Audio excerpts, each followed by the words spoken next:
Friends, ഇന്നൊരു cooker chicken റെസിപ്പിയാണ്. ബാച്ചിലേഴ്സിനൊക്കെ പെട്ടെന്ന് ട്രൈ ചെയ്യാൻ പറ്റും, വളരെ ടേസ്റ്റിയാണ്. അപ്പോൾ നമുക്ക് വീഡിയോ കാണാം.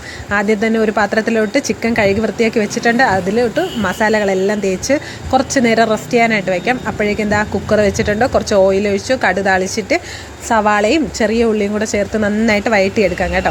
പിന്നെ 2 തക്കാളി കൂടെ എടുത്തിട്ടുണ്ട്, അതും കൂടെ ഇട്ട് കൊടുക്കാം. സവാള പെട്ടെന്ന് വഴണ്ട് വരാനായിട്ട് കുറച്ച് ഉപ്പ് കൂടെ ഇട്ട് കൊടുക്കുന്നുണ്ട്. പിന്നെ പച്ചമുളക്, വെളുത്തുള്ളി, ഇഞ്ചി പേസ്റ്റും കൂടെ. അതിൻ്റെ ഒരു പച്ചമണം മാറി വരുമ്പോൾ നമുക്ക് ഈ കഴുകി വെച്ചേക്കുന്ന ചിക്കൻ ഇട്ട് കൊടുക്കാം. അതിന് മുന്നായിട്ട് ഞാൻ 2 തക്കാളി കൂടെ ജസ്റ്റ് കട്ട് ചെയ്ത് ഇട്ട് കൊടുക്കുന്നുണ്ട്. അതും കൂടെ വഴണ്ട് വന്നപ്പോഴേക്കും നമ്മളിതാ പുരട്ടി വെച്ചേക്കുന്ന ചിക്കനും കൂടെ ഇട്ട് ഒരല്പം വെള്ളം മാത്രമേ വീട്ടുന്നുള്ളൂ കേട്ടോ. കാര്യം ചിക്കനിൽ തന്നെ നന്നായിട്ട് വെള്ളം ഇറങ്ങും.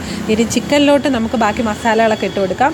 മുളക് പൊടി, മല്ലിപ്പൊടി, മഞ്ഞൾപ്പൊടി, പിന്നെ പാക്കറ്റിൽ ചിക്കൻ മസാല കൂടെ ഇട്ട് കൊടുത്ത് നന്നായിട്ട് മിക്സ് ചെയ്തിട്ട് വെള്ളവും ചേർത്ത് അടച്ച് വെച്ച് കൊടുക്കാം കേട്ടോ.